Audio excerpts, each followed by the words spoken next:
कभी न कभी हम सबने अपने जीवन के किसी न किसी मोड़ पर उस एक शब्द का सहारा जरूर लिया है, किस्मत का। मेरी किस्मत ही शराब है, कितनी भी मेहनत कर लूं किस्मत साथ ही नहीं देती। उसकी किस्मत अच्छी थी इसलिए वो सफल हो गया। लेकिन क्या आपने कभी ये सोचा है कि क्या सच में किस्मत ही सब कुछ तय करती है? क्या हम सिर्फ एक ऐसी कठपुतली हैं जिसकी डोर किसी अदृश्य भाग्य के हाथों में है, या फिर हम उस ताकत को, उस शक्ति को भूल चुके हैं जो हमें अपना भाग्य खुद लिखने के लिए मिली है?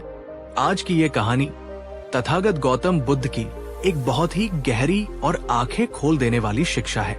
ये कहानी हर उस इंसान की सोच को हमेशा के लिए बदल देगी जो अपनी असफलताओं का दोष भाग्य पर डालकर जिंदगी से हार मानकर बैठ जाता है। तो इस वीडियो को आखिर तक पूरे ध्यान से जरूर देखना, क्योंकि ये कहानी सिर्फ सुनने के लिए नहीं है, ये जीने के लिए है। ये आपको वो चाबी सौंप सकती है जिससे आप अपने भाग्य के बंद दरवाजों को खोल सकते हैं। एक बार की बात है जब भगवान बुद्ध राजगृह के पास प्रसिद्ध वेनुवन विहार में अपने शिष्यों के साथ बैठे थे। हर दिन की तरह दूर दूर से लोग अपनी समस्याओं और दुखों का समाधान पूछने के लिए उनके पास आते थे। उसी भीड़ में एक युवक आया। उसका चेहरा थका हुआ था, कपड़े मैले थे और उसकी आंखों में गहरी निराशा और शिकायत भरी हुई थी। वो बुद्ध के चरणों में बैठ गया और लगभग रोते हुए बोला, भगवान, मैं अपने जीवन से बहुत परेशान हूं। मैं बहुत मेहनत करता हूं पर मुझे कभी कोई फल नहीं मिलता। दूसरे लोग जो मुझसे कम मेहनत करते हैं वे भी सफल हो जाते हैं, पर मैं वही का वही हूं। ऐसा लगता है जैसे किस्मत ने मेरा हाथ ही छोड़ दिया है, मेरा भाग्य ही शराब है। अब जरा एक पल के लिए रुककर सोचिए दोस्तों, क्या आपने भी कभी अपने जीवन में ऐसा महसूस किया है कि आप अपनी तरफ से पूरी कोशिश कर रहे हैं पर नतीजे हमेशा दूसरों के पक्ष में ही जाते हैं? अगर हाँ, तो यकीन मानिए ये कहानी आपके लिए ही है। बुद्ध मुस्कुराए। उनकी मुस्कान में कोई व्यंग्य नहीं बल्कि एक गहरी करुणा और समझ थी। उन्होंने युवक की ओर देखा और बहुत ही शांत और कोमल स्वर में पूछा, पुत्र, मुझे ये बताओ, अगर कोई किसान अपने खेत में बीज डाले ही नहीं और सिर्फ आसमान की ओर देखकर इंद्रदेव से अच्छी फसल की प्रार्थना करता रहे तो क्या उसके खेत में फसल उग सकती है? युवक ने तुरंत कहा, नहीं प्रभु, ये तो असंभव है। बिना बीज डाले फसल कैसे उगेगी? बीज तो डालना ही पड़ता है। बुद्ध ने कहा, बिल्कुल सही। तो फिर तुम ये उम्मीद क्यों करते हो कि सिर्फ किस्मत तुम्हारे जीवन के खेत में सफलता की फसल उगा देगी? किस्मत शायद उपजाऊ मिट्टी की तरह हो सकती है, पर उस पर बोए जाने वाले बीज तो तुम्हारे कर्म ही है। अगर कर्मरूपी बीज ही नहीं है तो भाग्य की सबसे अच्छी जमीन भी बंजर ही रह जाएगी। सोचिए जरा, कितनी ही बार हम दूसरों की सफलता को देखकर बड़ी आसानी से ये कह देते हैं कि अरे, उसकी तो किस्मत अच्छी है। पर क्या हमने कभी ये जानने की कोशिश की कि उस एक सफलता के पीछे उसने कितनी रातों की नींद त्याग कर, कितने सालों तक खामोशी से अपने कर्मों के बीज बोए थे? बुद्ध ने युवक से कहा, ठीक है, मैं तुम्हारी बात समझता हूं। मैं तुम्हें एक काम देता हूं। पास के जंगल में एक छोटी सी नदी बहती है, वहां जाओ और मेरे लिए इस कटोरे में पीने के लिए थोड़ा पानी भर लाओ। युवक तुरंत उठकर गया, पर जब वो नदी के पास पहुंचा तो उसने देखा कि हाल ही में हुई बारिश के कारण नदी का पानी बहुत गंदा और मटमैला था। उसमें कीचड़ और पत्ते तैर रहे थे। वो थाली कटोरा लेकर वापस लौट आया और बोला, प्रभु, क्षमा करें, पर नदी का पानी तो बहुत गंदा है, कीचड़ से भरा है, वो पीने योग्य नहीं है। बुद्ध ने शांति से कहा, ठीक है, कोई बात नहीं। तुम उसी नदी के किनारे एक पेड़ के नीचे बस थोड़ी देर शांत होकर बैठ जाओ। कुछ भी मत करना, बस बैठना। थोड़ी देर बाद फिर जाकर देखना। युवक को यह बात थोड़ी अजीब लगी, पर उसने बुद्ध की आज्ञा का पालन किया। वो जाकर नदी के किनारे चुपचाप बैठ गया। उसका मन अब भी बेचैन था, पर वो शांत रहने की कोशिश करने लगा। कुछ देर बाद जब वो फिर से नदी के पास गया तो वो हैरान रह गया। वही नदी जो कुछ देर पहले कीचड़ से भरी थी, अब उसका पानी बिल्कुल साफ और पारदर्शी हो चुका था। सारा कीचड़, सारी गंदगी अपने आप नीचे तलहटी में बैठ गई थी। उसने उस सास पानी को कटोरे में भरा और दौड़ता हुआ बुद्ध के पास लाया। बुद्ध ने पानी पीने से पहले उससे पूछा, पुत्र, ये बताओ, ये पानी कैसे साफ हुआ? क्या तुमने इसे साफ करने के लिए कोई प्रयास किया? युवक बोला, नहीं प्रभु, मैंने तो कुछ भी नहीं किया। मैं तो बस आपके कहने पर थोड़ी देर धैर्य के साथ शांत बैठा रहा और कीचड़ अपने आप ही नीचे बैठ गया। पानी खुद ही निर्मल हो गया। ये सुनकर बुद्ध की मुस्कान और भी गहरी हो गई। उन्होंने कहा, बस यही तुम्हारे प्रश्न का उत्तर है, यही तुम्हारे जीवन की सीख है। जब तुम्हारे मन में शिकायतों का, निराशा का और नकारात्मक विचारों का कीचड़ घुला होता है, तो तुम्हें तुम्हारा भाग्य भी उसी गंदे पानी की तरह धुंधला और अंधकारमय दिखाई देता है। तुम्हें कोई रास्ता, कोई अवसर नजर नहीं आता। लेकिन अगर तुम शिकायतों और छटपटाहट को छोड़कर बस थोड़ी देर शांत होकर धैर्य के साथ अपना सही कर्म करते रहो, तो समय ही तुम्हारे जीवन के सारे कीचड़ को, सारी नकारात्मकता को धीरे धीरे नीचे बैठा देगा और तुम्हारा भाग्य उसी सास पानी की तरह तुम्हारे सामने स्पष्ट और निर्मल हो जाएगा। अब मैं ये सवाल आपसे पूछता हूं, क्या आप भी अपनी हर असफलता के बाद ये सोचने लगते हैं कि मेरी तो किस्मत ही खराब है?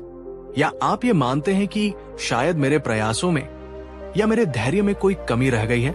दोस्तों, याद रखिए, समय खुद नहीं आता, उसे धैर्य और कर्म से बुलाना पड़ता है। और वो मेहनत और शांति ही है जो समय को और भाग्य को तुम्हारे पक्ष में मोड़ देती है। अगर आपको ये बात सही और गहरी लग रही है तो इस वीडियो को अभी एक लाइक करो और नीचे कमेंट में एक संकल्प के रूप में लिखो, मैं अपनी किस्मत खुद लिखूंगा। बुद्ध ने अपनी बात को और मजबूत करने के लिए उस युवक को एक और छोटी सी कहानी सुनाई। एक बार एक लकड़हारा था जो रोज जंगल के बाहरी हिस्से से साधारण लकड़ियां काटकर उन्हें बाजार में बेचकर मुश्किल से अपना गुजारा करता था। वो हर दिन काम पर जाते समय भगवान से और अपनी किस्मत से शिकायत करता, हे ईश्वर, तूने मुझे ये तरीब लकड़हारे का ही जीवन क्यों दिया? मैं भी उन अमीर सेठों की तरह सुख और ऐश्वर्य क्यों नहीं पा सकता? एक दिन जब वो यही शिकायत कर रहा था तो वहां से एक वृद्ध साधु गुजरे। उन्होंने उसकी शिकायत सुनी और बोले, पुत्र, तुम हर रोज एक ही जगह से लकड़ियां क्यों काटते हो? क्या तुमने कभी इस जंगल के और गहरे भीतरी हिस्से में जाने का प्रयास किया है? लकड़हारे ने कहा, नहीं महाराज, मैं तो डरता हूं, न जाने अंदर कौन से जंगली जानवर हो। साधु मुस्कुराए और बोले, जो कतरों से डरता है वो तजाने तक कभी नहीं पहुंच पाता। हिम्मत करो और थोड़ा आगे बढ़कर देखो। उस लकड़हारे ने हिम्मत की। वो डरते डरते जंगल में थोड़ा और अंदर गया और वहां जाकर वो हैरान रह गया। वहां साधारण पेड़ों के बजाय चंदन के बेशकीमती पेड़ खड़े थे। उसने उस दिन चंदन की लकड़ी काटी, उसे बाजार में बेचा और उसे पहले से 100 गुना ज्यादा धन मिला और कुछ ही समय में वो एक अमीर आदमी बन गया।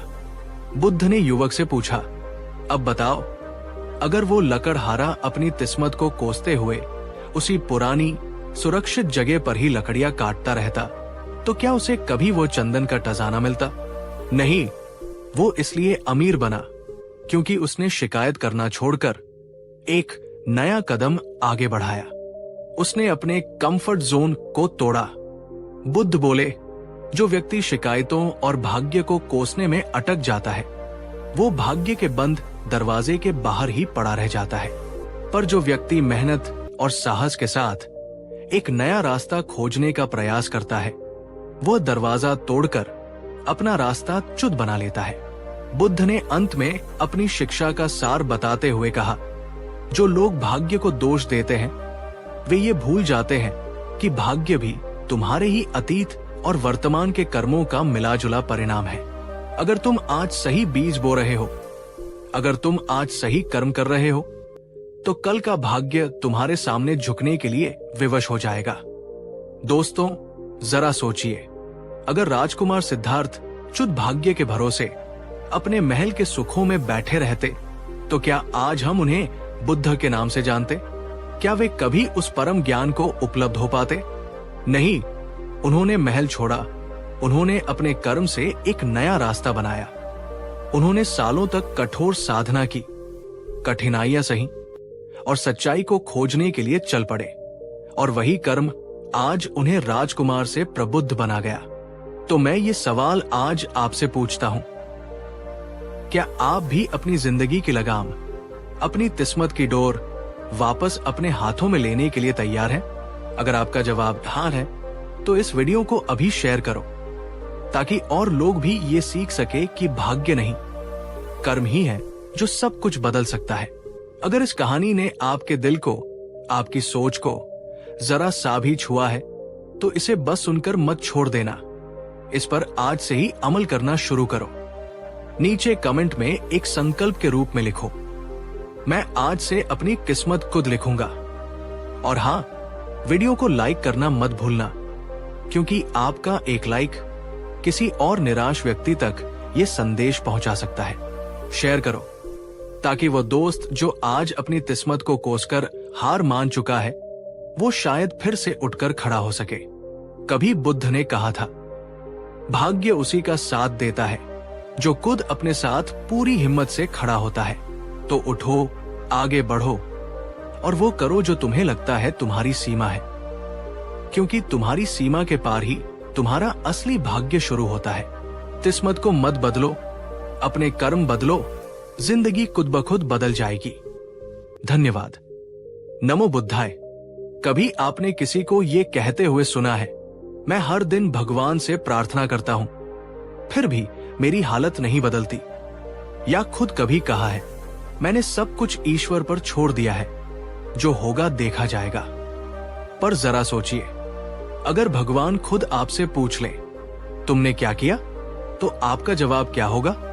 आज की ये कहानी गौतम बुद्ध की वही सीख है, जो बताती है कि सिर्फ प्रार्थना नहीं, कर्म ही असली पूजा है। तो वीडियो को अंत तक देखना, क्योंकि जो आज सुनेगा वो जिंदगी भर बदले बिना नहीं रह पाएगा। एक सुबह बुद्ध अपने शिष्यों के साथ एक नगर से गुजर रहे थे। रास्ते में एक बड़ा मंदिर था, जहां लोग सिर झुकाए आरती कर रहे थे, मंत्र जप रहे थे। बुद्ध मुस्कुराए और बोले, धर्म केवल पूजा में नहीं, जीवन में होना चाहिए। इतने में एक युवक आया, हाथ जोड़कर बोला, भगवान, मैं रोज इस मंदिर में आता हूं, घंटों ध्यान करता हूं, पूजा करता हूं, पर फिर भी मेरी गरीबी खत्म नहीं होती, मेरे जीवन में सुख नहीं आता। क्या मेरा भाग्य ही खराब है?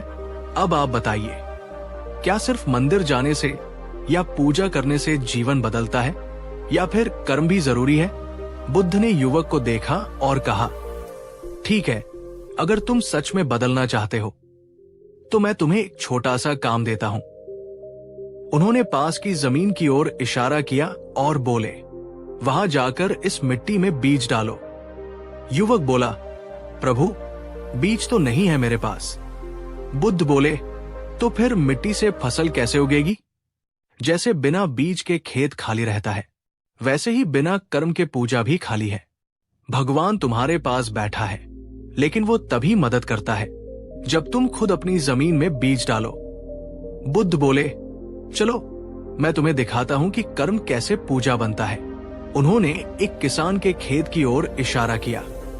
वहां एक बूढ़ा किसान अपने हल से जमीन जोत रहा था, पसीने से तर, मगर चेहरे पर संतोष की मुस्कान थी। बुद्ध बोले, देखो, ये किसान हर सुबह भगवान का नाम लेता है, लेकिन उसके बाद हल भी चलाता है। इसकी प्रार्थना खेत में गूंजती है और इसका कर्म वही प्रार्थना पूरी करता है। फिर बुद्ध युवक की ओर मुड़े और बोले, अगर तुम चाहते हो कि भगवान तुम्हारी मदद करे, तो पहले खुद मदद शुरू करो।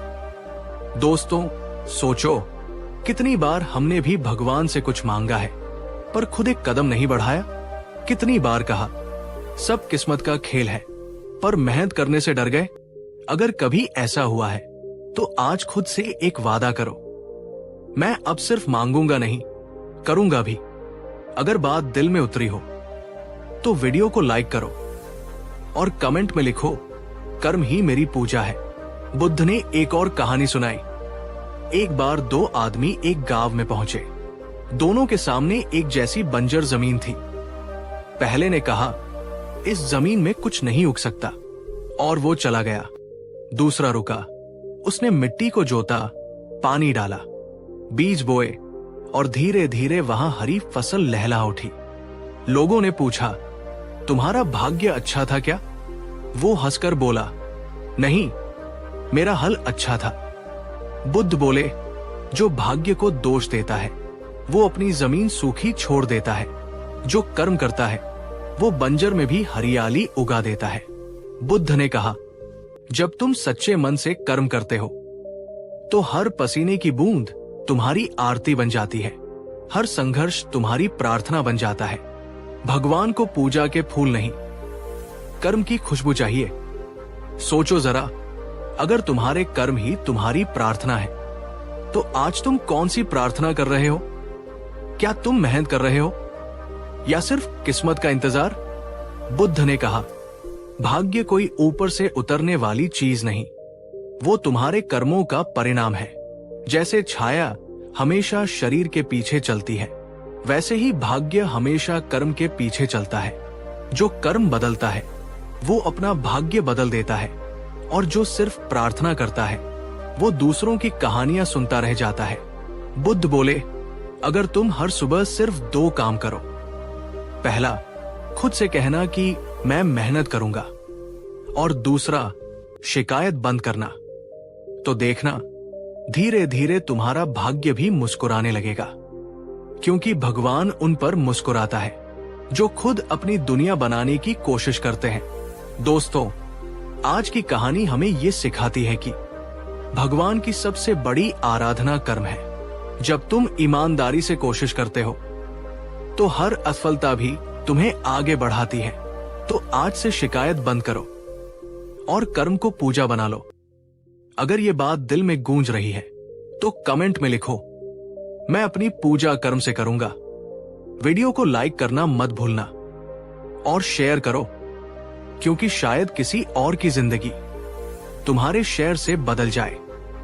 बुद्ध ने कहा था, अगर कोई हाथ जोड़कर पूजा करे और दूसरा हाथ जोड़कर मेहनत, तो ईश्वर उसी का साथ देता है जिसके हाथ कर्म में लगे हैं। भाग्य नहीं, कर्म बदलो, यही सच्ची भक्ति है।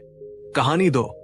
एक दिन राजगृह की भीड़ भरी गलियों में एक थकाहारा युवक, जिसके हाथों में मेहनत के छाले थे और आंखों में एक गहरी शिकायत थी, वो तथागत गौतम बुद्ध के पास आया। उसने एक ऐसा सवाल पूछा जो आज भी हम में से हर उस व्यक्ति के मन में उठता है जो दिन रात मेहनत करता है पर फिर भी अपने जीवन में वो समृद्धि और शांति नहीं पा पाता जिसका वो हकदार है। उसने पूछा, भगवान, मैं दिन रात मेहनत करता हूं, अपना खून पसीना एक कर देता हूं, फिर भी मेरे पास कुछ नहीं है, और वे लोग जो शायद मुझसे आधी मेहनत भी नहीं करते, वे अमीर हैं, सुखी हैं। आखिर ऐसा क्यों है? दोस्तों, जरा रुककर सोचिए, क्या आपने भी कभी ये सवाल अपने आप से या इस दुनिया से पूछा है कि क्यों कोई व्यक्ति दिन रात सालों साल मेहनत करता है फिर भी तरीब ही रह जाता है, और कोई दूसरा व्यक्ति कम मेहनत में ही सफलता की सीढ़ियां चढ़ता चला जाता है? अगर हाँ, तो ये कहानी, ये संवाद आपके लिए है, क्योंकि आज हम जानेंगे बुद्ध का वो क्रांतिकारी जवाब जो मेहनत और समृद्धि के पूरे समीकरण को ही बदल देता है। ये कहानी सिर्फ सुनने के लिए नहीं, बल्कि आपकी सोच को हमेशा के लिए बदलने के लिए है। तो इस वीडियो को आखिर तक जरूर देखिएगा, क्योंकि इस कहानी के अंत में बुद्ध का वो रहस्य छिपा है जिसे अगर आपने समझ लिया तो आपकी मेहनत कभी व्यर्थ नहीं जाएगी। अगर आप भी उस रहस्य को जानने के लिए उत्सुक हैं, तो इस वीडियो को अभी एक लाइक जरूर दबाइए। आपका ये लाइक हमें ये बताएगा कि आप भी अपनी मेहनत को एक सही दिशा देना चाहते हैं। बुद्ध ने उस युवक की ओर बड़ी करुणा से देखा। वे उसकी पीड़ा, उसकी थकान और उसकी शिकायत को समझ रहे थे। उन्होंने बहुत ही शांत और कोमल स्वर में कहा, पुत्र, तुम सत्य कह रहे हो।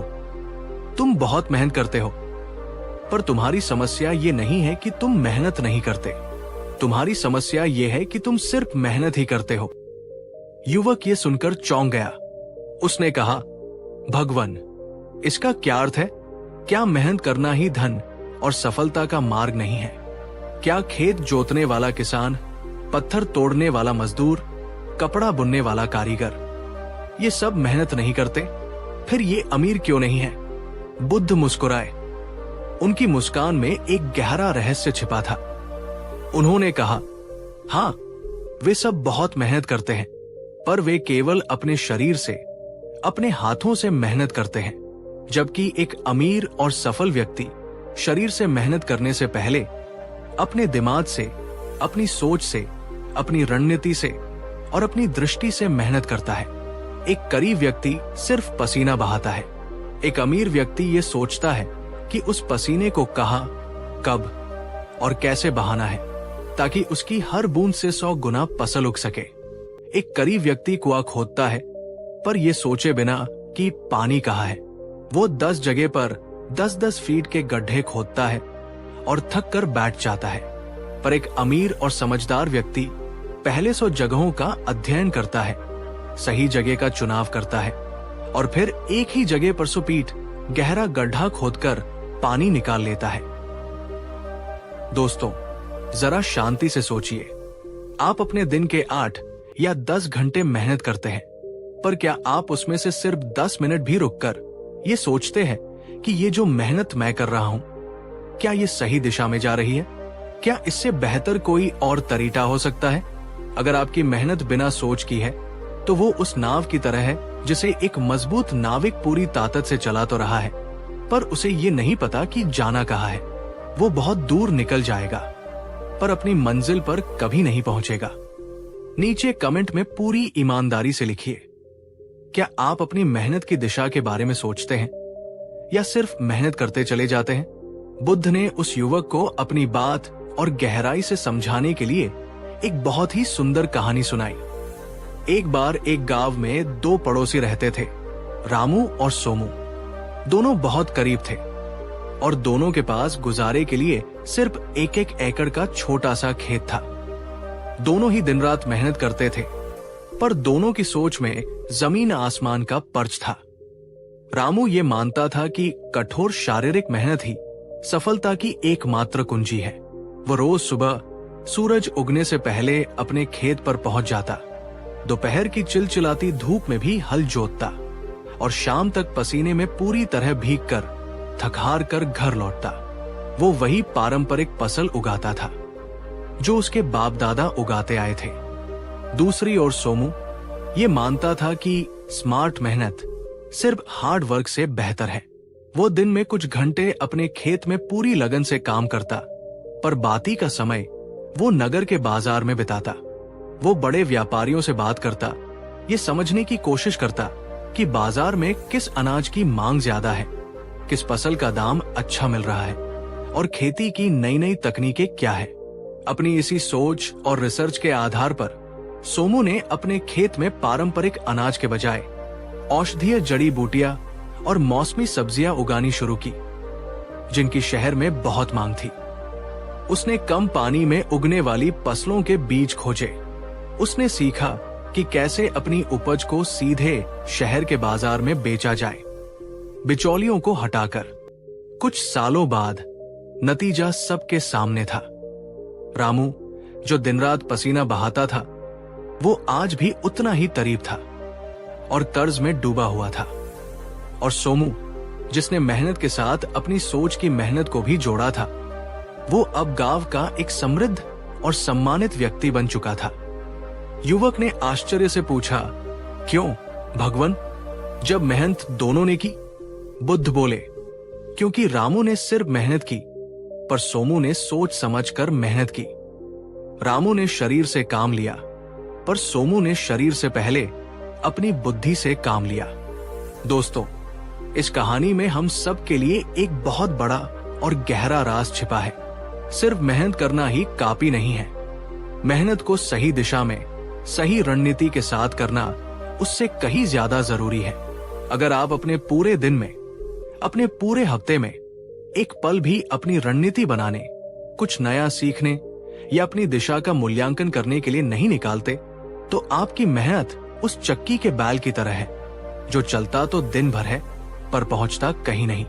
अगर ये बात आपको गहराई से जुड़ी हुई लगी तो इस वीडियो को लाइक कीजिए और नीचे कमेंट में एक संकल्प के रूप में लिखिए, मैं आज से सोचकर मेहनत करूंगा।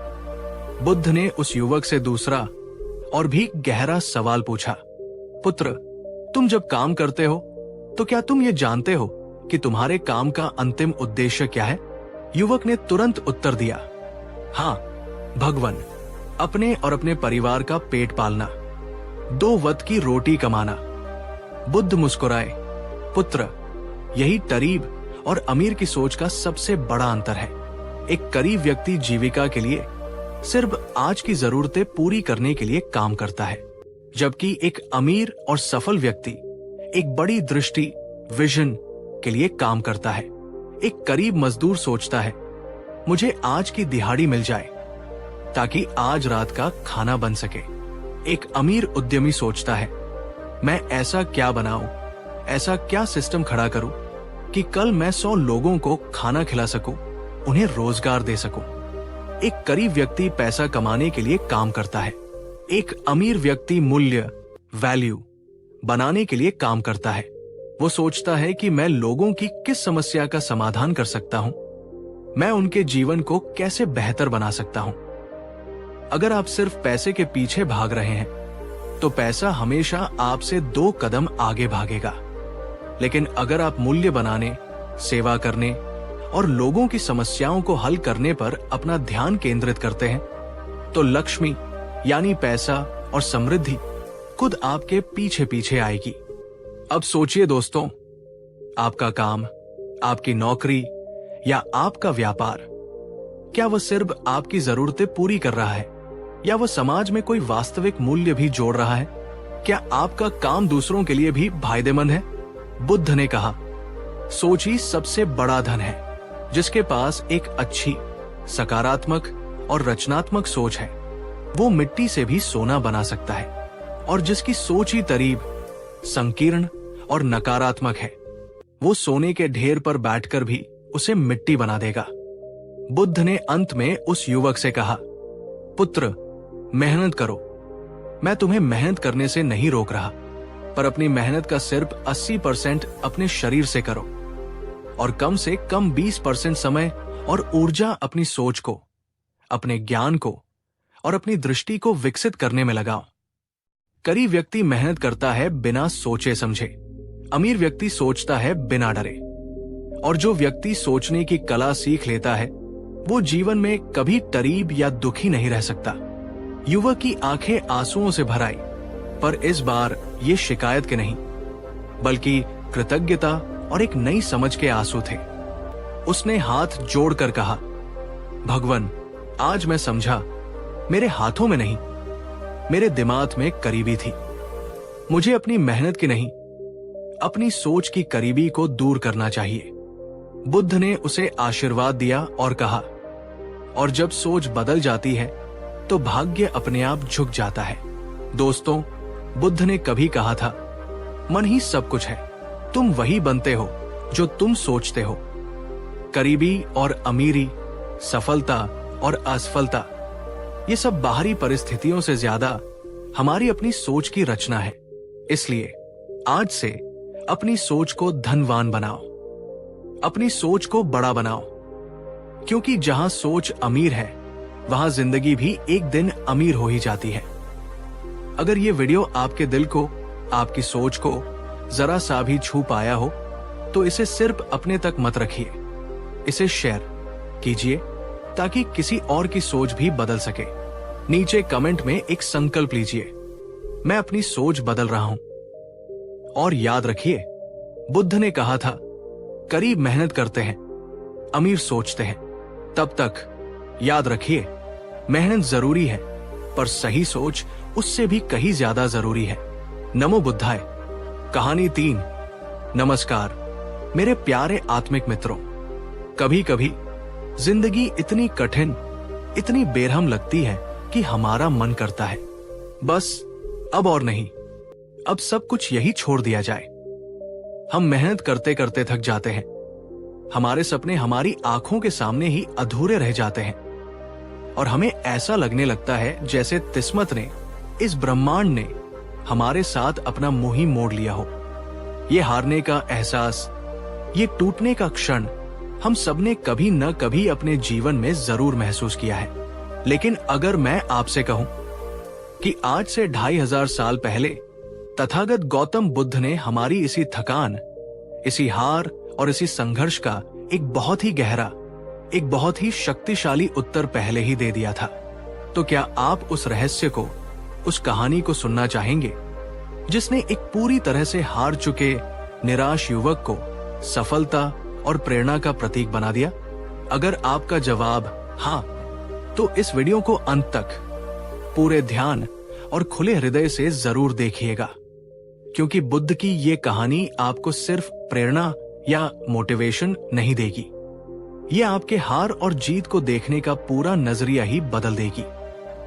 तो चलिए उस कहानी में प्रवेश करते हैं जो हमें सिखाएगी कि गिरना हार नहीं है, गिरे रह जाना हार है। प्राचीन भारत के मगध राज्य में एक युवक रहता था। उसका नाम था सुदीप। सुदीप बुद्ध के समय का एक बहुत ही साधारण युवक था, पर उसके सपने असाधारण थे।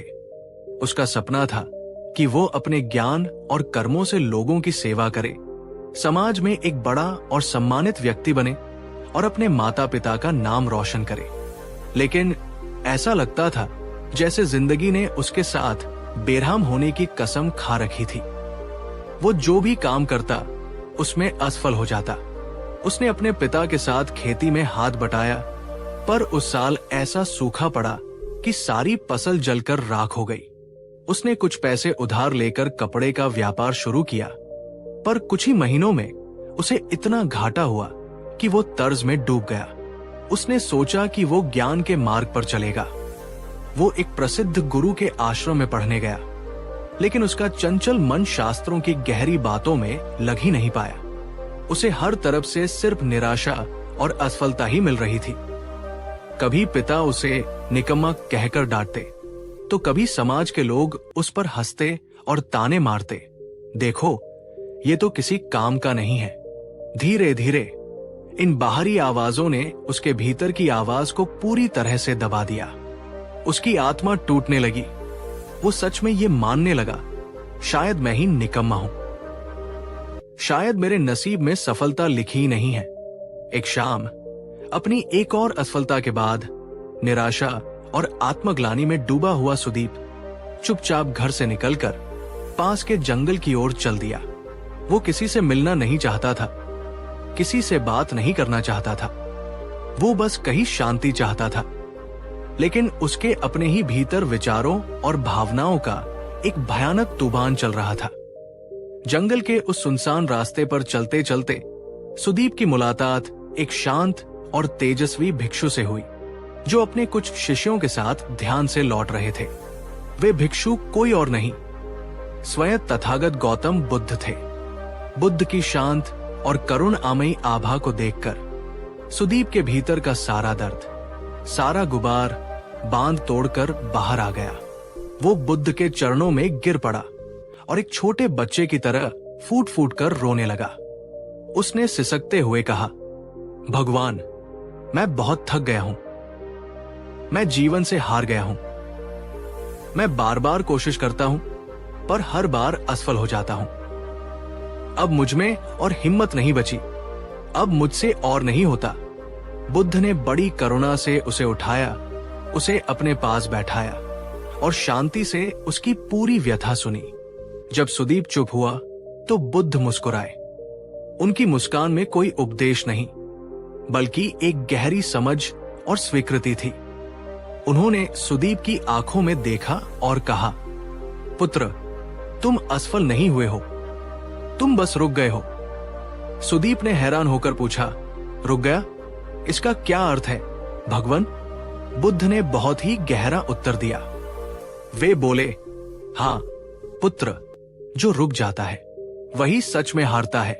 जो ये मान लेता है कि अब और नहीं हो सकता, वही पराजित होता है। लेकिन जो चलता रहता है, जो निरंतर प्रयास करता रहता है, वो शायद 1000 बार गिरे, पर वो हारा हुआ नहीं है। वो तो एक योद्धा है जो अपनी मंजिल की ओर बढ़ रहा है, और जो चलता रहता है वो एक ना एक दिन अपनी मंजिल पर पहुंचता जरूर है। संसार में 2 तरह के लोग हैं सुदीप। कुछ लोग चलते चलते गिरते हैं, अपनी धूल झाड़ते हैं और मुस्कुराकर फिर से उठ खड़े होते हैं, और कुछ लोग एक बार गिरकर वहीं बैठकर अपनी किस्मत को और उस पत्थर को कोसने लगते हैं जिसने उन्हें गिराया था। अपनी बात को और स्पष्ट करने के लिए बुद्ध ने सुदीप को एक बहुत ही शक्तिशाली उदाहरण दिया, जो आज भी उतना ही प्रासंगिक है। बुद्ध ने कहा, सुदीप, क्या तुमने कभी किसी पत्थर तोड़ने वाले मजदूर को ध्यान से काम करते हुए देखा है? सुदीप ने सिर हिलाया। हाँ भगवान, देखा है। बुद्ध बोले, वो एक बड़े से कठोर पत्थर पर अपना हथौड़ा मारना शुरू करता है। वो अपनी पूरी ताकत से पहला वार करता है, पर पत्थर पर एक खरोंच तक नहीं आती। वो दूसरा वार करता है, तीसरा वार करता है, 10वां, 20वां, 50वां वार करता है, पर पत्थर जस का तस अडिग खड़ा रहता है। एक बाहरी व्यक्ति जो ये देख रहा है, वो शायद सोचेगा, ये मजदूर पागल है, इसकी सारी मेहनत बेकार जा रही है, पत्थर तो टूट ही नहीं रहा। पर वो मजदूर रुकता नहीं है, वो 1.25 वार करता है और फिर भी कुछ नहीं होता। लेकिन फिर जब वो 101वां वार करता है, तो अचानक एक तेज आवाज के साथ वो विशाल पत्थर 2 टुकड़ों में टूट जाता है। बुद्ध ने सुदीप की आंखों में झांकते हुए पूछा, अब मुझे बताओ सुदीप, क्या उस पत्थर को सिर्फ उस आखिरी 101वें वार ने तोड़ा? सुदीप को बात समझ आने लगी थी। उसने कहा, नहीं भगवान, उस आखिरी वार में तो पहले के 100 वारों की शक्ति भी शामिल थी।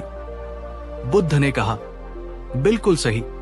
लोग कहते हैं, देखो, इस एक आखिरी वार ने पत्थर तोड़ दिया, लेकिन सच्चाई यह है कि वो हर एक वार जरूरी था। हर वो चोट जिसने बाहर से कोई असर नहीं दिखाया, वो पत्थर को भीतर ही भीतर से कमजोर कर रही थी। अगर उन 100 वारों में से एक भी वार कम होता, तो शायद वो पत्थर नहीं टूटता। बुद्ध ने सुदीप के कंधे पर हाथ रखा और कहा, सुदीप, तुम्हारा जीवन, तुम्हारा लक्ष्य भी उसी कठोर पत्थर की तरह है, और तुम्हारी हर कोशिश, तुम्हारी हर मेहनत, तुम्हारी हर असफलता उस सफलतारूपी पत्थर पर लगी एक एक चोट है। हो सकता है कि आज तुम्हें कोई परिणाम न दिख रहा हो, पर तुम्हारा हर प्रयास तुम्हें तुम्हारी मंजिल के और करीब ले जा रहा है। अगर तुम निराश होकर रुक जाओगे, तो वो पत्थर कभी नहीं टूटेगा।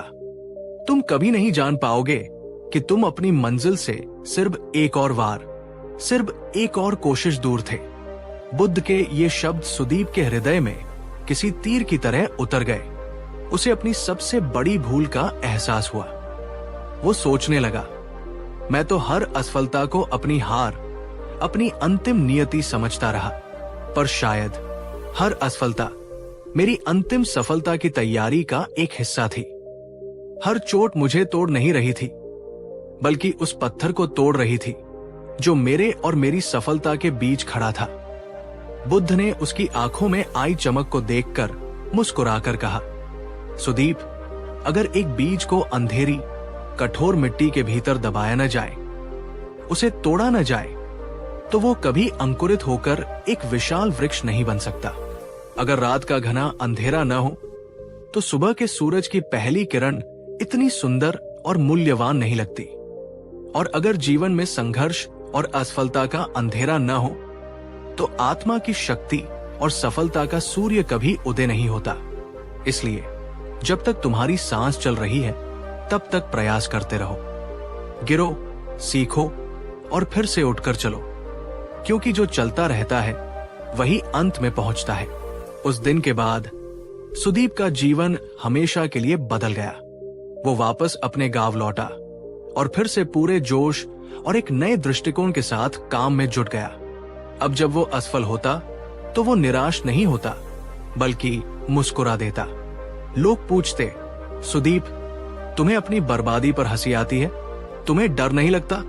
वो कहता, मैं डरता था जब तक मैं अज्ञानी था। अब मुझे समझ आ गया है कि ये मेरी हार नहीं, ये पत्थर पर मेरा एक और वार है, और मैं तब तक वार करता रहूंगा जब तक ये टूट नहीं जाता। धीरे धीरे उसकी निरंतर मेहनत और कभी न हार मानने वाली भावना रंग लाने लगी। और एक समय ऐसा आया जब वही सुदीप अपने गांव का सबसे सफल और सम्मानित व्यक्ति बन गया। लोग दूर दूर से उसी सुदीप से प्रेरणा लेने और सफलता का रहस्य पूछने आने लगे, जो कभी खुद हार मानने वाला था। कुछ साल बाद जब सुदीप एक सफल और शांत व्यक्ति बन चुका था, वो फिर से बुद्ध से मिलने गया। उसने बुद्ध के चरणों में झुककर कहा, भगवान, आपकी उस एक शिक्षा ने मेरा जीवन बचा लिया, मुझे बदल दिया। मैंने अब ये जान लिया है कि निरंतर बिना रुके प्रयास करते रहना ही सबसे बड़ी साधना है और सफलता का यही एकमात्र रहस्य है। बुद्ध ने कहा, सुदीप, याद रखना, सफलता पाने के लिए बहुत ज्यादा बुद्धिमान या प्रतिभाशाली होना उतना जरूरी नहीं है जितना कि दृढ़ और लगातार चलते रहना जरूरी है। जो व्यक्ति अपनी मेहनत को ही अपनी पूजा समझता है और परिणाम की चिंता किए बिना सिर्फ अपना कर्म करता रहता है, वो कभी खाली हाथ नहीं लौटता। बुद्ध ने तब अपने सभी शिष्यों को संबोधित करते हुए कहा, जो व्यक्ति एक बार गिरने पर ही हार मान लेता है, वो कभी ये नहीं जान पाता कि उसकी मंजिल उससे सिर्फ एक कदम की दूरी पर थी। इसलिए मेहनत करते रहो, प्रयास करते रहो, क्योंकि कभी कभी वो आखिरी वार ही होता है जो पत्थर को तोड़ता है। दोस्तों, आज अगर आप अपने जीवन के किसी भी संघर्ष के दौर से गुजर रहे हैं, अगर आपको लग रहा है कि आपकी जिंदगी रुक सी गई है, अगर आपकी हर कोशिश बेकार और व्यर्थ लग रही है, तो बुद्ध के इस संदेश को, सुदीप की इस कहानी को और पत्थर तोड़ने वाले उस मजदूर को याद रखना। हार वही मानता है जो अपने मन से हार जाता है। सफलता का कोई शॉर्टकट नहीं है। आपका हर दिन, आपका हर पल, आपकी हर छोटी बड़ी कोशिश उस पत्थर पर पड़ने वाली एक चोट है। वो मायने रखती है। अगर पत्थर अभी तक नहीं टूटा है तो इसका मतलब ये नहीं है कि वो कभी नहीं टूटेगा। इसका सिर्फ इतना सा मतलब है कि अभी आखिरी वार बाकी है। गौतम बुद्ध ने कहा था, जिसने स्वयं को जीत लिया उसके लिए दुनिया की कोई भी हार नहीं होती, वो सिर्फ एक सीख होती है। तो अपनी लड़ाई किसी और से नहीं, अपने ही मन के उस हिस्से से लड़ो जो कहता है हार मान लो। उसे हर बार उठाओ, उसे हर बार चलाओ, क्योंकि सफलता हमेशा उसी की होती है जो गिरकर भी आगे बढ़ता रहता है। अगर इस कहानी ने आपके दिल को छुआ है, अगर बुद्ध की इस सीख ने आपको थोड़ी भी ताकत, थोड़ी भी हिम्मत दी है, तो इस वीडियो को लाइक जरूर करें। अपनी सोच और अपने संघर्ष का अनुभव कमेंट में लिखें और ऐसी ही और प्रेरक और जीवन बदलने वाली कहानियां सुनने के लिए, हमारे इस परिवार का हिस्सा बनने के लिए चैनल को सब्सक्राइब करें, क्योंकि अगली कहानी में हम जानेंगे जब बुद्ध ने कहा, धैर्य ही सच्चा बल है जो आपकी जिंदगी की दिशा बदल देगी। मेहनत करते रहो, क्योंकि जो चलता रहता है वही पहुंचता है। पिछले एपिसोड में हमने सुदीप की कहानी सुनी, कैसे तथागत गौतम बुद्ध ने एक निराश और हार चुके युवक को यह सिखाया था कि सफलता का पहला रहस्य है निरंतर प्रयास करते रहना। हार मत मानो, क्योंकि जो चलता रहता है वही अंत में पहुंचता है। लेकिन क्या सिर्फ चलते रहना, सिर्फ मेहनत करते रहना ही काफी है? आज की इस कहानी में हम उस यात्रा को और भी आगे बढ़ाएंगे। हम जानेंगे कि जब सुदीप मेहनत करने के बावजूद भी तुरंत परिणाम न मिलने पर निराश हो गया, तो बुद्ध ने उसे सफलता का वह दूसरा और शायद उससे भी ज्यादा गहरा रहस्य बताया। एक ऐसी शक्ति जिसके बिना बड़ी से बड़ी मेहनत भी व्यर्थ हो जाती है, और वो शक्ति है धैर्य। आज की इस कहानी में हम जानेंगे कि बुद्ध ने कैसे सिखाया धैर्य ही सच्चा बल है। ये सिर्फ इंतजार करना नहीं है, ये एक गहरी समझ और अटूट विश्वास की साधना है। तो अगर आप भी अक्सर जल्दी परिणाम न मिलने पर निराश हो जाते हैं, अगर आपके मन में भी अधीरता और बेचैनी घर कर जाती है, तो इस वीडियो को अंत तक पूरे ध्यान से जरूर देखिएगा, क्योंकि बुद्ध की ये कहानी आपको वो शक्ति देगी जो आपको किसी भी लंबे और कठिन संघर्ष में टूटने नहीं देगी। इस गहरी यात्रा को शुरू करने से पहले मैं आपसे एक छोटा सा निवेदन करना चाहूंगा। धैर्य आज के इस इंस्टेंट युग की सबसे बड़ी जरूरत है। अगर आप भी ऐसा मानते हैं, तो इस वीडियो को अभी एक लाइक देकर इस महत्वपूर्ण गुण के प्रति अपना सम्मान व्यक्त करें और नीचे कमेंट्स में पूरी ईमानदारी से बताइए, क्या आप एक धैर्यवान व्यक्ति हैं या आप अक्सर अधीर हो जाते हैं? इसमें कोई सही या गलत नहीं है, ये सिर्फ आत्मचिंतन का एक अवसर है। तो चलिए उस कहानी में प्रवेश करते हैं जो हमें सिखाएगी कि कैसे समय को अपना शत्रु नहीं बल्कि अपना सबसे बड़ा मित्र बनाया जाए। बुद्ध से मिलने के बाद सुदीप का जीवन बदल गया था। उसने हार मानना छोड़ दिया था और एक नए जोश के साथ फिर से काम में जुट गया था। उसने लकड़ियों का एक छोटा सा व्यापार शुरू किया। वो हर रोज जंगल जाता, लकड़ियां काटता, उन्हें बाजार में बेचता। वो पहले से कहीं ज्यादा मेहनत कर रहा था। लेकिन कुछ महीने बीत गए, फिर 6 महीने बीत गए, 1 साल गुजर गया। उसकी मेहनत के बावजूद उसे कोई बड़ी सफलता नहीं मिल रही थी। वो बस इतना ही कमा पाता था जिससे उसका और उसके परिवार का मुश्किल से गुजारा हो सके। उसके सपने एक बड़ा व्यापारी बनने का, अपने माता पिता को सुख देने का अभी भी बहुत दूर थे। अब उसके मन में एक नई तरह की निराशा घर करने लगी। ये असफलता की निराशा नहीं थी, ये अधीरता की निराशा थी। वो सोचने लगा, मैं इतनी मेहनत कर रहा हूं, फिर भी फल क्यों नहीं मिल रहा? शायद बुद्ध की बातें सिर्फ कहने के लिए अच्छी हैं, असल जिंदगी में काम नहीं करती। कब तक, आखिर कब तक मुझे इंतजार करना पड़ेगा? उसके मन में गुस्सा और चिड़चिड़ाहट बढ़ने लगी। वो छोटी छोटी बातों पर अधीर हो उठता। उसकी मेहनत में अब वो पहले जैसा आनंद नहीं रहा था, अब वो एक बोझ बन गई थी। इसी मानसिक कशमकश में वो एक बार फिर बुद्ध के पास पहुंचा। इस बार उसके चेहरे पर निराशा नहीं, बल्कि एक गहरी बेचैनी और शिकायत थी। उसने बुद्ध से कहा, भगवान, मैंने आपकी आज्ञा का पालन किया, मैं रुका नहीं, मैं निरंतर मेहनत कर रहा हूं, लेकिन मुझे कोई परिणाम नहीं मिल रहा।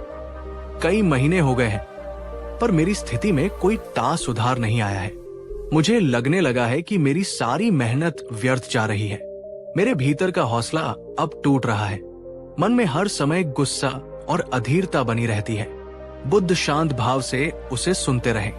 उन्होंने धीरे से पूछा, सुदीप, जब तुम खेत में एक आम की गुठली को बोते हो, तो क्या वो अगले ही दिन तुम्हें मीठे फल देने लगती है? सुदीप ने कहा, नहीं भगवान, उसे एक विशाल वृक्ष बनने और फल देने में तो कई वर्ष लग जाते हैं। बुद्ध मुस्कुराए, तो फिर पुत्र, तुम अपनी मेहनत की गुठली से तुरंत फल की अपेक्षा क्यों कर रहे हो? क्या तुम प्रकृति के नियमों से भी तेज चलना चाहते हो? तुमने मेहनत करना तो सीख लिया, पर तुमने उस मेहनत के फल को पकने देने का धैर्य रखना अभी नहीं सीखा है। अपनी बात को सुदीप और अन्य शिष्यों के हृदय में गहराई तक उतारने के लिए बुद्ध ने उन्हें एक बहुत ही अद्भुत और प्रेरणादायक उदाहरण दिया, जिसे आज चीनी बांस के पेड़ की कहानी के नाम से जाना जाता है। बुद्ध ने अपने शिष्यों को पास बुलाया और कहा, सुनो, मैं तुम्हें धैर्य के रहस्य को समझाने के लिए एक किसान की कहानी सुनाता हूं। एक बार एक किसान था जिसने एक बहुत ही विशेष प्रकार के बांस का बीज बोया। उसे बताया गया था कि ये बीज एक दिन दुनिया का सबसे ऊंचा और मजबूत बांस बनेगा। किसान ने पहले साल हर दिन उस बीज को पानी दिया, उसकी देखभाल की, मिट्टी को ठीक किया, पर साल के अंत तक जमीन से एक पत्ता तक नहीं फूटा। उसने हिम्मत नहीं हारी। उसने दूसरे साल भी वही किया, हर रोज पानी देना, हर रोज देखभाल करना। पर दूसरा साल भी बीत गया और जमीन वैसी की वैसी ही बंजर रही। तीसरा साल गुजरा, चौथा साल गुजरा। गांव के लोग अब उसका मजाक उड़ाने लगे थे। देखो, ये मूर्ख किसान 4 सालों से एक थाली जमीन को सींच रहा है। इसकी सारी मेहनत और सारा पानी बर्बाद हो रहा है। पर उस किसान को अपने बीज पर और प्रकृति के नियमों पर अटूट विश्वास था। उसने धैर्य नहीं खोया। वो 5वें साल भी उसी लगन और विश्वास के साथ उस थाली जमीन को पानी देता रहा। और फिर 5वें साल के अंत में एक चमत्कार हुआ। अचानक जमीन में से एक छोटा सा अंकुर फूटा और फिर जो हुआ उसे देखकर सब हैरान रह गए।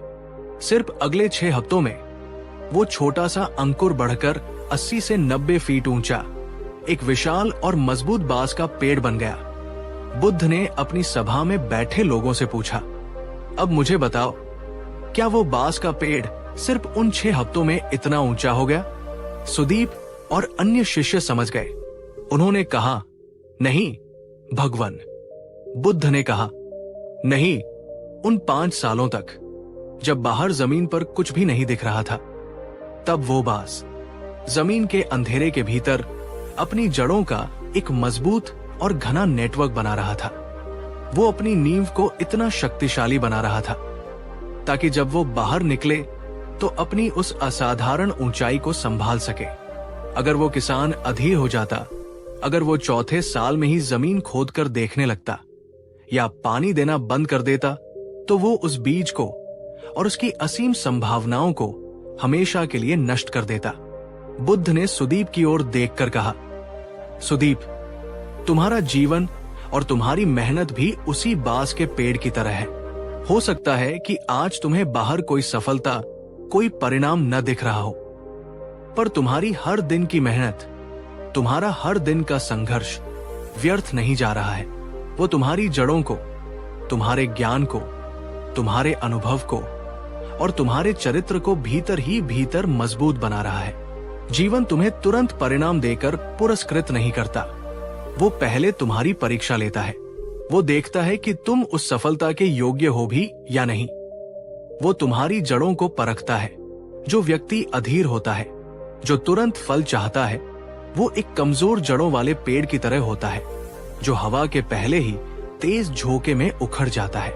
उसकी सफलता क्षणिक होती है। और जो व्यक्ति धैर्यवान होता है, वो अपनी नींव को मजबूत होने का समय देता है। और जब उसकी सफलता आती है तो वो उस बांस के पेड़ की तरह आसमान को छूती है और उसे कोई तूफान हिला नहीं पाता। सुदीप ने पूछा, तो भगवान, इस धैर्य को रखने की, इस विश्वास को बनाए रखने की ताकत कैसे आए? बुद्ध ने बहुत ही सुंदर उत्तर दिया, धैर्य की ताकत 3 चीजों से आती है सुदीप। पहला, जब तुम्हें यह गहरा यकीन हो जाए कि तुम्हारा कर्म सही है, तुम्हारी दिशा सही है। दूसरा, जब तुम परिणाम से अपनी आसक्ति को, अपनी पकड़ को ढीला कर देते हो। तुम कर्म करने के आनंद पर ध्यान केंद्रित करते हो, न कि उसके फल की चिंता पर। और तीसरा, जब तुम ये समझ जाते हो कि प्रकृति की हर चीज अपने सही समय पर ही होती है। तुम बीज बोने के बाद उसे रोज रोज खोदकर ये नहीं देखते कि वो अंकुरित हुआ या नहीं। तुम बस अपना काम, पानी देना करते रहते हो और बाती प्रकृति पर, कर्म के नियम पर भरोसा रखते हो। उस दिन के बाद सुदीप का दृष्टिकोण एक बार फिर बदल गया। अब उसने सिर्फ मेहनत करना ही नहीं, बल्कि धैर्य के साथ मेहनत करना भी सीख लिया था। कुछ समय बाद सुदीप के जीवन में एक और कठिन परीक्षा आई। एक रात बाजार में आग लगने से उसकी मेहनत से बनाई गई छोटी सी दुकान और उसका सारा सामान जलकर राख हो गया। गांव वाले बोले, देखो, हमने कहा था ना, इसकी किस्मत ही शराब है। अब तो ये सच में सब खत्म हो गया। पर इस बार सुदीप रोया नहीं, वो निराश नहीं हुआ। उसने बुद्ध की बांस के पेड़ वाली कहानी को याद किया। उसने शांति से कहा, अभी खत्म नहीं हुआ, शायद मेरी जड़ें अभी और मजबूत होने की प्रतीक्षा कर रही है। ये भी एक परीक्षा है। उसने राख के ढेर से, शून्य से सब कुछ फिर से शुरू किया। इस बार उसने सिर्फ मेहनत और धैर्य ही नहीं रखा, बल्कि अपनी पिछली गलतियों से सीखा हुआ ज्ञान भी उसके साथ था। धीरे धीरे कदम उसका काम वापस बनने लगा और कुछ ही वर्षों में अपनी मेहनत, धैर्य और ज्ञान के बल पर वो पूरे क्षेत्र का एक बहुत ही सफल और सम्मानित व्यापारी बन गया। जब वो सालों बाद एक शांत और परिपक्व व्यक्ति के रूप में फिर से बुद्ध से मिला, तो उसने झुककर कहा, भगवान, अब मैं समझ गया हूं। मेहनत के बिना धैर्य आलस्य है और धैर्य के बिना मेहनत अंधी है। दोनों का संगम ही सफलता है। बुद्ध ने कहा, सही कहा सुदीप, मेहनत तुम्हारे शरीर की शक्ति है, पर धैर्य तुम्हारी आत्मा की शक्ति है। जैसे एक नदी अपनी निरंतर और धीमी धारा से कठोर पत्थर को भी गोल और चिकना बना देती है, वैसे ही धैर्य हर असंभव दिखने वाले लक्ष्य को भी संभव बना देता है। जो व्यक्ति धैर्य रखता है वो समय का मित्र बन जाता है, और जो व्यक्ति अधैर्य करता है वो समय से लड़ाई करता है, और इस लड़ाई में जीत हमेशा समय की ही होती है। दोस्तों, अगर आप आज अपने जीवन के किसी भी संघर्ष के दौर से गुजर रहे हैं, अगर आप मेहनत कर रहे हैं पर परिणाम नजर नहीं आ रहे, और आपका मन बार बार कहता है बस अब बहुत हुआ, तो बुद्ध के इस वचन को और उस बांस के पेड़ की कहानी को याद रखना। धीरे चलो पर रुको मत, धैर्य रखो, क्योंकि जो बीज तुमने आज बोया है वो कल निश्चित रूप से छाव देगा। धैर्य सिर्फ थाली बैठकर इंतजार करना नहीं है। धैर्य है उस गहरे विश्वास के साथ अपना कर्म करते रहना कि सही वक्त जरूर आएगा। गौतम बुद्ध ने कहा था, एक पल का धैर्य 10 साल की विपत्ति को टाल सकता है। तो आज से अपने जीवन में ये संकल्प ले, ना जल्दबाजी, ना हार, बस सही दिशा में धैर्य के साथ निरंतर चलते रहना है, क्योंकि सफलता का दूसरा और शायद सबसे महत्वपूर्ण नाम है धैर्य। अगर बुद्ध की ये गहरी और धैर्यवान कहानी आपको प्रेरित कर पाई है, तो इस वीडियो को लाइक जरूर करें। नीचे कमेंट में एक संकल्प के रूप में लिखें, मैं धैर्य नहीं छोड़ूंगी। धैर्य रखो, क्योंकि समय हमेशा धैर्यवान व्यक्ति का ही साथ देता है। कहानी 4। कभी आपने ये सोचा है, क्यों कुछ लोग अपने जीवन में असाधारण ऊंचाइयों को छू लेते हैं, इतिहास रच देते हैं, और क्यों हम में से ज्यादातर लोग एक साधारण औसत जिंदगी जीकर ही इस दुनिया से चले जाते हैं? क्यों कुछ लोगों के सपने आसमान को छूने की हिम्मत करते हैं, और क्यों हम में से ज्यादातर लोगों के सपने सिर्फ रोटी, कपड़ा और एक छोटे से मकान की चारदीवारी में ही कैद होकर रह जाते हैं? क्या ये सिर्फ किस्मत का खेल है, या इसके पीछे कोई और गहरा रहस्य है? दोस्तों, आज की इस प्रेरणादायक कहानी में हम जानेंगे तथागत गौतम बुद्ध की वो गहरी, वो आंखें खोल देने वाली सीख, जब उन्होंने अपने एक शिष्य से कहा था, छोटे सपने मत देखो, क्योंकि छोटे सपने इंसान की आत्मा को, उसकी असीम संभावनाओं को एक अदृश्य धागे से बांध देते हैं। ये कहानी सिर्फ सुनने के लिए नहीं है, ये कहानी आपको जगाने के लिए है। ये आपको आपके ही भीतर की उस सोई हुई विशाल ताकत को याद दिलाने के लिए है, जिसे शायद आप या आपके आसपास की दुनिया बहुत पहले भुला चुकी है। तो इस वीडियो को अंत तक पूरे ध्यान से जरूर देखिएगा, क्योंकि इस कहानी के आखिर में एक ऐसा मोड़ आएगा, बुद्ध की एक ऐसी गहरी शिक्षा सामने आएगी जो शायद आपके सोचने का, आपके सपने देखने का और आपके जीने का तरीका हमेशा के लिए बदल सकती है। एक दिन भगवान बुद्ध अपने शिष्यों के साथ राजगृह के पास एक छोटे से साधारण से गांव में पहुंचे। उस गांव में एक युवक रहता था उसका नाम था देवदास। देवदास एक बहुत ही गरीब परिवार से था। उसके पिता एक मामूली किसान थे। देवदास खुद भी खेतों में काम करता था, पर उसका शरीर भले ही मिट्टी में सना रहता, उसके मन में एक सपना था। उसका सपना था वो अपने राज्य की सेना में राजा का एक सिपाही बनना चाहता था। ये उसके लिए दुनिया का सबसे बड़ा सपना था। जब भी वह राजा के सिपाहियों को चमकती हुई वर्दी और तलवार के साथ गुजरते हुए देखता तो उसकी आंखें चमक उठती थी। लेकिन जैसे ही वो अपना ये बड़ा सपना अपने दोस्तों या परिवार वालों को बताता तो सब उस पर जोर जोर से हंसते थे। उसके दोस्त ताना मारते, अरे देवदास, तू और सिपाही बनेगा? तेरे पास तो पहनने के लिए ढंग के कपड़े नहीं हैं। तू हथियार खरीदने के पैसे कहां से लाएगा? कोई कहता, अपने कुल को तो देख, हम किसान लोग हैं, हमारा काम खेत जोतना है, तलवार चलाना नहीं। अपनी औठात में रहकर सपने देख। देवदास इन सब बातों को सुनकर चुप हो जाता था। उसका सिर शर्म से झुक जाता था, लेकिन अंदर ही अंदर हर एक मजाक, हर एक ताना उसके दिल में एक आग की तरह जल जाता था, जो उसके आत्मविश्वास को और भी ज्यादा राख कर देता था। एक दिन जब बुद्ध उस गांव में आए तो देवदास ने अपनी सारी हिम्मत बटोरकर उनके पास पहुंचने का फैसला किया। वो दौड़कर बुद्ध के पास पहुंचा, उनके चरणों में प्रणाम किया और आंखों में आंसू भरकर बोला, भगवान, मैं अपने जीवन में कुछ बड़ा करना चाहता हूं। मैं एक सैनिक बनकर अपने राज्य की सेवा करना चाहता हूं, पर मेरे गांव के मेरे अपने लोग कहते हैं कि मैं इस लायक ही नहीं हूं। वे कहते हैं कि तरीब का बेटा सिर्फ तरीब ही रह सकता है। उसने पीड़ा से पूछा, भगवान, क्या यह सच है? क्या मैं सच में बड़ा सपना नहीं देख सकता? बुद्ध मुस्कुराए। उनकी आंखों में असीम करुणा थी। उन्होंने कहा, देवदास, मुझे ये बताओ, अगर एक छोटा सा बीज ये कहे, मैं तो बहुत छोटा और कमजोर हूं, मैं एक विशाल बरगद का पेड़ नहीं बन सकता, तो क्या वो कभी पक्षियों को आश्रय और यात्रियों को छाव दे पाएगा? देवदास चुप हो गया। बुद्ध बोले, बीज हमेशा छोटा ही होता है पुत्र, पर उसके भीतर एक विशाल गगनचुंबी बरगद बनने की पूरी शक्ति, पूरी संभावना छिपी होती है। ठीक उसी तरह हर इंसान बाहर से छोटा या साधारण दिख सकता है, लेकिन उसके भीतर महान बनने की, बुद्धत्व तक को उपलब्ध होने की असीम क्षमता छिपी होती है। समस्या बीज में नहीं है, समस्या उस बीज के अपने ही विश्वास में है।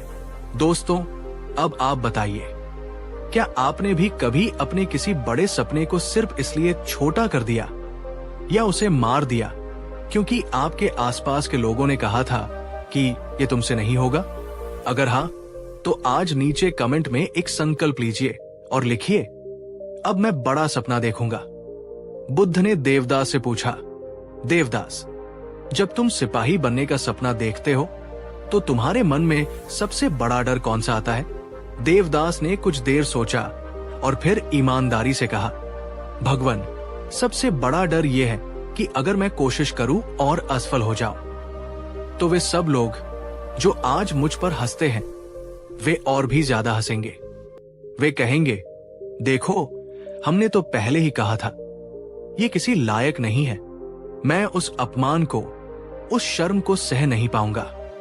बुद्ध ने शांत स्वर में कहा, तो फिर तुम्हें सिपाही बनने से तुम्हारी तरीबी या तुम्हारा कुल नहीं रोक रहा है, तुम्हें सिर्फ एक चीज रोक रही है, और वो है असफलता का डर और लोगों की राय का डर। ये डर ही वो अदृश्य दीवार है जो तुम्हें और तुम्हारे सपनों के बीच खड़ी है। अगर तुम किसी तरह इस डर की दीवार को गिरा दो तो तुम पाओगे कि सफलता तो कुछ चलकर तुम्हारे पास आने को तैयार खड़ी है। और फिर बुद्ध ने एक अद्भुत कार्य किया। उन्होंने अपनी उंगली से जमीन पर एक सीधी रेखा खींची। उन्होंने कहा, देवदास, मान लो ये रेखा तुम्हारा डर है। अब मैं तुम्हें आदेश देता हूं, इस रेखा को बिना छुए छोटा कर दो। देवदास हैरान रह गया। बिना छुए मैं इसे छोटा कैसे कर सकता हूं? उसने सोचा, उसने बहुत दिमाग लगाया, पर उसे कोई उपाय नहीं सूझा।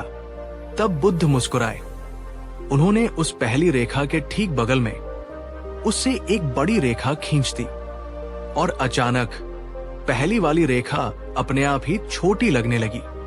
बुद्ध बोले, देखा पुत्र, डर को मिटाने का, उसे छोटा करने का तरीका उससे लड़ना नहीं है।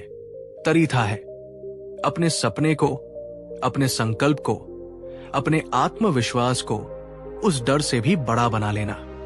जब तुम्हारा सपना, तुम्हारा क्यों तुम्हारे डर से बड़ा हो जाएगा, तो डर अपने आप एक छोटी सी रेखा की तरह महत्वहीन हो जाएगा।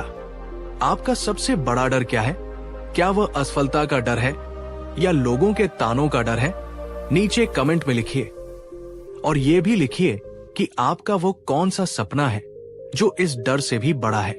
जब आप अपने सपने को लिखते हैं तो उसे ऊर्जा मिलती है। अगले दिन बुद्ध ने गांव के चौपाल पर एक सभा बुलाई।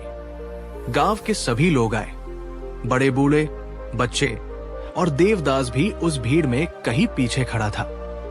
बुद्ध ने सबके सामने ऊंची और स्पष्ट आवाज में कहा, हे ग्रामवासियों, मैं आज आप सबसे आपके ही गांव के एक युवक देवदास का परिचय कराना चाहता हूं।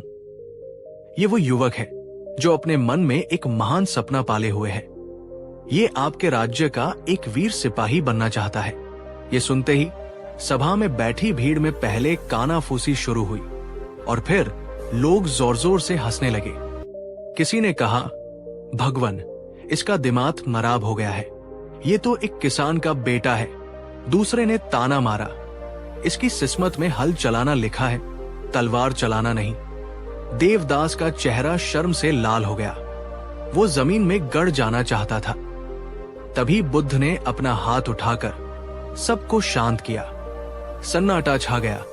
बुद्ध ने गरज कर कहा, किस्मत वो नहीं होती जो तुम्हारे जन्म के समय सितारों में लिख दी जाती है। किस्मत वो होती है जो तुम हर दिन अपने पसीने, अपने साहस और अपने कर्मों से, अपने हाथों से लिखते हो।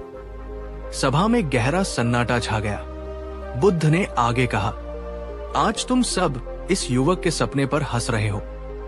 याद रखो, अगर तुम किसी के सपनों पर हंसोगे तो ये ब्रह्मांड, ये अस्तित्व तुम्हारे जीवन पर हंसेगा। लेकिन अगर तुम किसी के सपनों का सम्मान करोगे, उसे प्रोत्साहित करोगे, तो एक दिन पूरी दुनिया तुम्हारी और तुम्हारे गांव की कहानी सुनेगी। दोस्तों, अगर आपको बुद्ध की ये बात सच्ची, गहरी और शक्तिशाली लगती है तो अभी इस वीडियो को लाइक करें, क्योंकि जब आप लाइक करते हैं तो ये वीडियो और भी ज्यादा लोगों तक पहुंचती है, खासकर उन तक जो अपने सपनों को मारे हुए या दूसरों के द्वारा उपहासित होकर जी रहे हैं। उस दिन के बाद देवदास का जीवन बदल गया। बुद्ध के शब्दों ने उसके भीतर एक सोए हुए शेर को जगा दिया था। उसने बुद्ध के आशीर्वाद से एक प्रतिज्ञा ली, वो अपने सपने को सच करके दिखाएगा। वो रोज सुबह सूरज उगने से पहले उठता, मीलों तक दौड़ता, अपने शरीर को पौलाद की तरह मजबूत करता। उसने एक पुरानी टूटी हुई तलवार से अभ्यास करना शुरू किया। वो दिन में खेतों में काम करता और रात में छिप छिप कर युद्ध कला की प्रैक्टिस करता। लोग अब भी उस पर हंसते थे, पर अब उनकी हंसी देवदास को चुभती नहीं थी। उसे अब सिर्फ बुद्ध के वे शब्द सुनाई देते थे, अपने सपने को अपने डर से बड़ा बना लो। धीरे धीरे उसका आत्मविश्वास एक चट्टान की तरह मजबूत होता गया। 1 साल बाद राज्य की राजधानी में एक बड़ी सैनिक भर्ती की घोषणा हुई।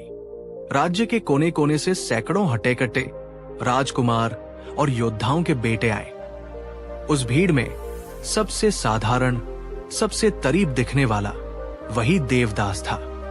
लेकिन जब परीक्षा शुरू हुई और बात सिर्फ शारीरिक बल की नहीं, बल्कि धैर्य, अनुशासन, निशानेबाजी और सच्ची ईमानदारी की आई, तो देवदास उन सब पर भारी पड़ गया। अंत में जब स्वयं राजा ने उससे पूछा, युवक, तुम कौन हो? मैंने तुम्हें पहले कभी नहीं देखा। देवदास ने अपनी नजरें झुकाए बिना पूरे आत्मविश्वास और शांति से कहा, महाराज, मैं वही हूं जिस पर 1 साल पहले पूरा गांव हंसता था, पर मैंने अपने सपने पर और अपने गुरु बुद्ध के शब्दों पर हंसने नहीं दिया। राजा उसकी ईमानदारी और उसके साहस से इतने प्रभावित हुए कि उन्होंने कहा, तुम सिर्फ एक साधारण सिपाही नहीं बनोगे, तुम्हारी जैसी निष्ठा और दृढ़ता की जरूरत मेरे सबसे करीबी अंगरक्षकों में है। आज से तुम मेरे निजी अंगरक्षक नियुक्त किए जाते हो। ये सुनकर देवदास की आंखों में आंसू थे, पर ये आंसू खुशी के और अपने सपने के सच होने के थे। वो दौड़कर बुद्ध के पास गया और उनके चरणों में गिर पड़ा। भगवान, आपने सच कहा था, छोटे सपने मत देखो, बड़ा सपना देखने से ही बड़ी शक्ति मिलती है। बुद्ध मुस्कुराए और बोले, अब तुम्हें समझ आया देवदास, जब इंसान एक बड़ा और सच्चा सपना देखता है तो ये पूरा ब्रह्मांड, ये पूरा अस्तित्व उसकी मदद करने के लिए षड्यंत्र रचने लगता है। बुद्ध ने सभा में सबको संबोधित करते हुए कहा, मनुष्य की सीमाएं उसकी परिस्थितियों में नहीं, उसकी सोच में होती है। तुम वही बनते हो जो तुम अपने बारे में सोचते हो। अगर तुम छोटे और सीमित सपने देखते हो तो तुम्हारी सोच, तुम्हारी ऊर्जा और तुम्हारा जीवन भी छोटा और सीमित रह जाएगा। लेकिन अगर तुम एक बड़ा, एक महान सपना देखते हो जो सिर्फ तुम्हारे लिए नहीं बल्कि दूसरों की भलाई के लिए भी हो, तो ये ब्रह्मांड तुम्हें उस सपने को पूरा करने के लिए असीम शक्ति प्रदान करेगा। उन्होंने अंत में कहा, सपना बड़ा होना चाहिए, पर याद रखो, तुम्हारा इरादा, तुम्हारी नियत और तुम्हारी मेहनत उससे भी बड़ी होनी चाहिए। आपका वो कौन सा बड़ा सपना है जिसे आपने लोगों के डर से या अपनी ही सीमित सोच के कारण अपने दिल के किसी कोने में दफना दिया है? अगर हां, तो आज उस सपने को फिर से जगाने का समय है। उस आवाज को बंद करो जो कहती है, ये तेरे बस का नहीं, और अपनी आत्मा की उस आवाज को सुनो जो कह रही है, तू कुछ भी कर सकता है। नीचे कमेंट में लिखिए, मेरा सपना बड़ा है और मैं उसे पूरा करूंगा।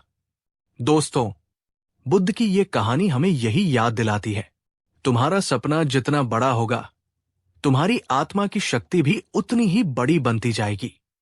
तो आज अपने मन से वो दीवार हटा दो जो कहती है, मैं छोटा हूं, मैं करीब हूं, मैं इस लायक नहीं हूं। क्योंकि बुद्ध के शब्दों में छोटे सपने आत्मा को चैत करते हैं, बड़े सपने ही आत्मा को मुक्त करते हैं। और हां, जागो और अपने सबसे बड़े सपने को जीने की हिम्मत करो। देवदास की सफलता की कहानी जंगल की आग की तरह उसके पूरे गांव में और आसपास के क्षेत्रों में फैल गई। वो लोग जो कभी उस पर हंसते थे, जो उसे निकम्मा और सपने देखने वाला पागल कहते थे, अब उसी के घर के बाहर सुबह से शाम तक खड़े रहते थे। वे कहते, देवदास, हमें भी बताओ, हमें भी सिखाओ कि तुमने ये असंभव को संभव कैसे कर दिखाया। तुम्हारे पास ऐसा कौन सा गुप्त धन आ गया है? बुद्ध उस समय वहीं पास के एक उपवन में ठहरे हुए थे। देवदास सीधा उनके पास पहुंचा। उसके मन में एक नई दुविधा थी। उसने बुद्ध से कहा, भगवान, अब सब लोग मुझसे सफलता का रहस्य पूछना चाहते हैं, पर मैं उन्हें क्या बताऊं? मेरे पास तो सिर्फ आपके दिए हुए शब्द हैं। क्या मैं उन्हें वो सिखा सकता हूं जो आपने मुझे सिखाया? बुद्ध के चेहरे पर एक गहरी, वात्सल्य भरी मुस्कान आई। उन्होंने कहा, देवदास, यही तो सच्ची साधना है, यही तो ज्ञान का सच्चा स्वरूप है। ज्ञान उस दीपक की तरह है जिससे तुम हजारों और दीपक जला सकते हो, पर उससे तुम्हारे अपने दीपक की रोशनी कम नहीं होती, बल्कि और बढ़ जाती है। जब तुम अपने ज्ञान को, अपनी समझ को दूसरों के साथ बांटते हो, तो वो हजारों गुना होकर तुम्हारे ही भीतर लौटता है। उस दिन के बाद देवदास ने गांव के युवाओं को अपने पास बुलाना शुरू किया। उसने उन्हें कोई जटिल उपदेश नहीं दिया। उसने सिर्फ वही एक बात कही जो बुद्ध ने उससे कही थी, मित्रों, छोटा मत सोचो, अपनी सीमाओं को अपने मन में मत बनाओ। उसने कहा, अगर तुम खेत जोतते हो तो सिर्फ अपने परिवार का पेट भरने के लिए मत जोतो। ये सोचो कि तुम्हारा ये छोटा सा खेत पूरे गांव को, पूरे राज्य को अन्न दे सकता है। और फिर देखो तुम्हारी मेहनत में कैसी क्रांति आती है। अगर तुम एक कारीगर हो, एक बढ़ई हो, तो सिर्फ एक कुर्सी या मेज बनाने के बारे में मत सोचो।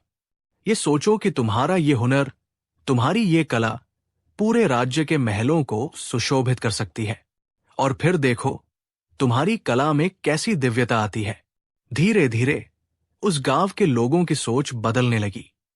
वे अब सिर्फ मजदूरी नहीं कर रहे थे, वे अपने काम में एक बड़ा उद्देश्य देख रहे थे।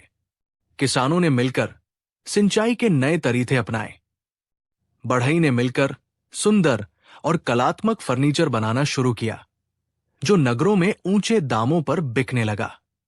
और गांव की महिलाएं भी अपनी बुनाई कढ़ाई के छोटे छोटे कामों को मिलाकर एक बड़ा व्यापार करने लगी। कुछ ही सालों में वही गांव, जो पहले अपनी तरीबी और पिछड़ेपन के लिए जाना जाता था, अब पूरे प्रदेश में जागृत गांव या समृद्ध गांव के नाम से प्रसिद्ध हो गया। दोस्तों, जरा शांति से सोचिए। अगर एक देवदास के बदलने से पूरा गांव बदल सकता है, तो क्या आपके बदलने से आपका परिवार, आपका मोहल्ला और आपका जीवन नहीं बदल सकता? आप भी तो किसी की प्रेरणा बन सकते हैं। नीचे कमेंट में एक संकल्प के साथ लिखिए, मैं अपने आसपास रोशनी फैलाऊंगा। उस जागृत गांव की सबर और देवदास की कहानी धीरे धीरे उस राज्य के राजा तक भी पहुंची। राजा को यह सुनकर बहुत आश्चर्य हुआ कि कैसे एक साधारण सा सैनिक, जिसे उसने खुद नियुक्त किया था, उसने बिना किसी सेना या तजाने के एक पूरे गांव का कायापलट कर दिया। राजा ने देवदास को विशेष रूप से अपने दरबार में बुलवाया।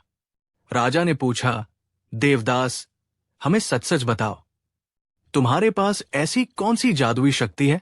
ये चमत्कार कैसे हुआ?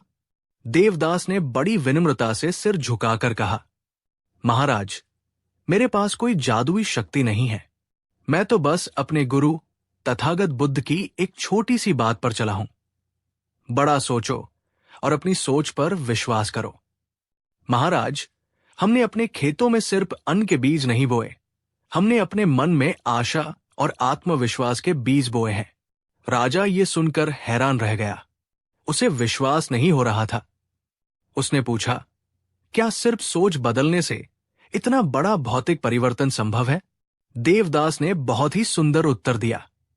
उसने कहा, हां महाराज, क्योंकि हमारी बाहरी दुनिया हमारे भीतर की दुनिया का ही प्रतिबिंब है। जब भीतर अंधेरा और भय होता है, तो बाहर भी हमें सिर्फ बाधाएं और असफलता ही नजर आती है। पर जब भीतर आत्मविश्वास और एक बड़ा सपना होता है, तो बाहर की हर बाधा एक अवसर की तरह दिखने लगती है।